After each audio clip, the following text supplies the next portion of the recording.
Bapak Ibu, saya akan menjelaskan tahapan dalam pembuatan mata kuliah pada program praktisi mengajar keempat. Nah, yang perlu Bapak Ibu perhatikan pada platform praktisi, yang pertama adalah menu mata kuliah dan menu cari praktisi. Untuk membuat mata kuliah, Bapak Ibu hanya perlu mengklik menu mata kuliah, kemudian di sudut kanan ada tombol tambah mata kuliah, Bapak Ibu tinggal klik saja. Nah, akan tampil tampilan identitas mata kuliah. Nah, nanti silahkan langsung saja Bapak Ibu masukkan nama mata kuliah Bapak Ibu masing-masing, kemudian jumlah SKS-nya berapa, dan prodi Bapak Ibu di. Nah, kemudian kapasitas mahasiswa itu minimal 10, maksimal 50 mahasiswa per kelas Bapak Ibu. Selanjutnya, setelah membuat kapasitas mahasiswa, Bapak Ibu perlu menginput deskripsi singkat mata kuliah, capaian, dan sub capaian pembelajaran yang perlu di copy paste dari RPS mata kuliah Bapak Ibu masing-masing. Untuk bagian luaran mata kuliah, Bapak Ibu hanya perlu memasukkan pembaharuan RPS saja, karena nanti di akhir Bapak Ibu perlu untuk membuat pembaharuan RPS dengan praktisi. Nah, kemudian kita lihat di sudut kanan Bapak Ibu, untuk semester ini sudah generate ya. Kemudian bidang ilmu atau rumpun ilmu silahkan dipilih. Di sini saya mengambil rumpun ilmu administrasi rumah sakit. Kemudian setelah itu Bapak Ibu perlu menentukan ya periode pelaksanaan, di mana untuk angkatan keempat ini dimulai tanggal 18 Maret 2024 sampai dengan tanggal 28 Juni 2024, yaitu merupakan periode dari semester genap. Nah, setelah periode, Bapak Ibu buka nantinya di bagian RPS ya, tinggal diseret untuk memasukkan dokumen RPS di rencana kelas kolaborasi. Nah, setelah dirasa lengkap data-datanya, Bapak Ibu tinggal langsung mengklik ya tombol simpan. Kemudian kita kembali ke menu mata kuliah untuk menampilkan mata kuliah yang telah dibuat tadi. Nah, di sini juga bisa kita filter berdasarkan mata kuliah yang kita buat. Nah, baik Bapak Ibu ya, status dari kelas kita itu masih bersifat draft, maka untuk itu kita perlu melanjutkan langkah selanjutnya, yaitu membuat kelas Bapak Ibu dengan mengklik tombol warna hijau, yaitu tombol kelas. Setelah ya masuk ke menu kelas, di sini terdapat bagian kelas yang perlu kita tambahkan ya. Tinggal kita klik bagian kiri tombol kelas ya, tombol tambah kelas, kemudian diisi ya nama kelas. Apakah kelas kita itu terdiri dari satu kelas ataupun dua kelas, tinggal disesuaikan ya, misalkan kelas A, kelas B. Nah, kemudian nama dosen itu sudah tergenerate ya dengan NIDN-nya. Kemudian ya di bagian bawah ada partner dosen, ini adalah tim teaching ya. Apabila Bapak Ibu ada tim teaching, silahkan ditambahkan dengan syarat ya, tim teachingnya itu telah membuat akun dosen praktisi mengajar.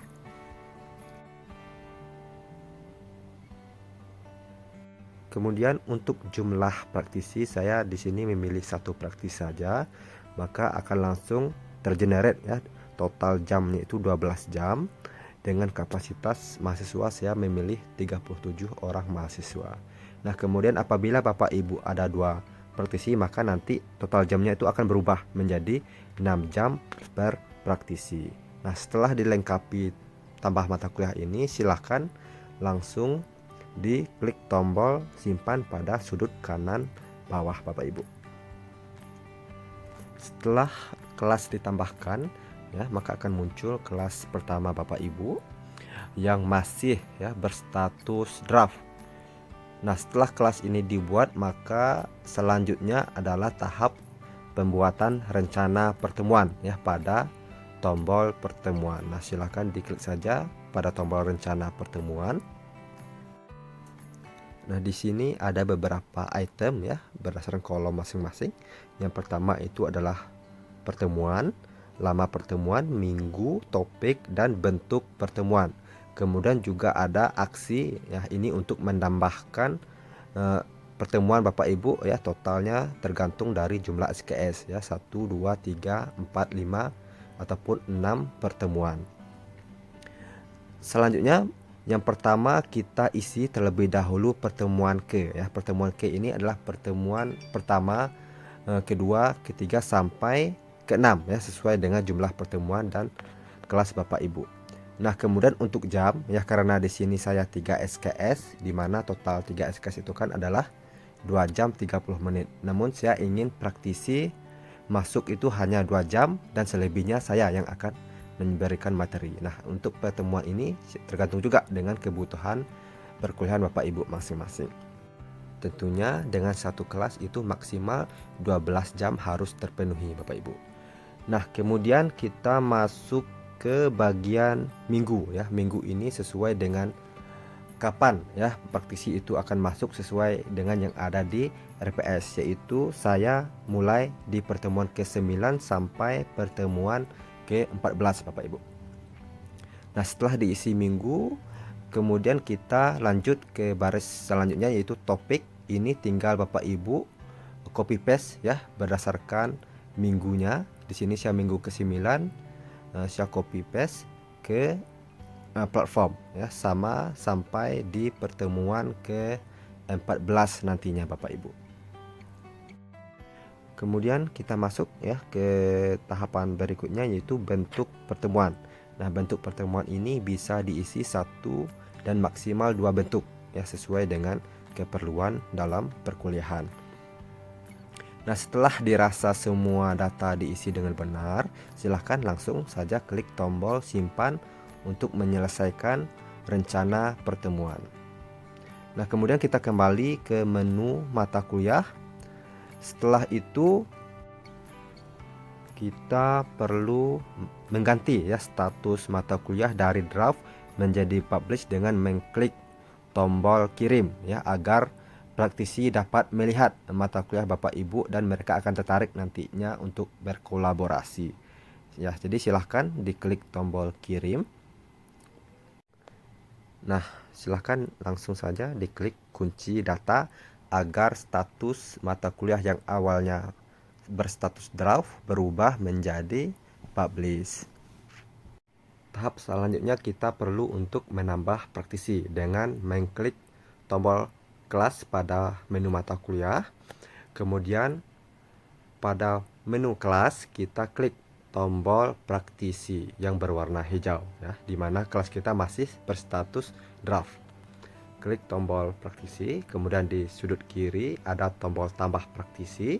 Nah, di sini Bapak Ibu bisa mencari praktisi berdasarkan filter ya, sesuai dengan item-item keperluan mata kuliah Bapak Ibu. Nah, apabila Bapak Ibu mempunyai praktisi, silahkan dilakukan pencarian. Di sini saya sudah punya calon praktisi. Klik ajak kolaborasi dengan memilih mata kuliah dan kelas yang telah kita buat sebelumnya. Kemudian pilih kirim untuk mengajak kolaborasi dengan praktisi tersebut. Setelah lakukan pengajakan kolaborasi, kita perlu untuk memberitahu kepada praktisi bahwa kita telah mengajak praktisi berkolaborasi pada mata kuliah tersebut. Nah, kemudian setelah praktisi tersebut menyetujui dari pelaksanaan kelas kolaborasi, nanti kita langsung saja masuk ke bagian kelas di praktisi ya, dengan cara mengklik tombol mata kuliah. Kemudian di mata kuliah kita masuk lagi ke bagian kelas. Nah, di kelas kita masuk lagi ke bagian praktisi. Nah, di bagian sini kita bisa ya melihat status ya, dari calon praktisi kita ini masih menunggu persetujuan. Nah, setelah kita menghimbau kepada praktisi untuk menyetujui, maka status dari kelas ini akan berubah menjadi disetujui. Nah, setelah disetujui Bapak Ibu, kita lihat kembali ya di menu mata kuliah, masuk ke kelas. Nah, status kelas kita masih bersifat draft. Kemudian kita perhatikan lagi rencana pertemuan dan praktisi ya. Apabila semuanya sudah sesuai, maka silahkan diklik tombol kirim untuk mempublish kelas kita agar status dari draft tersebut berubah menjadi publish, sehingga kita sudah dapat masuk ke tahap seleksi oleh tim pusat Bapak Ibu.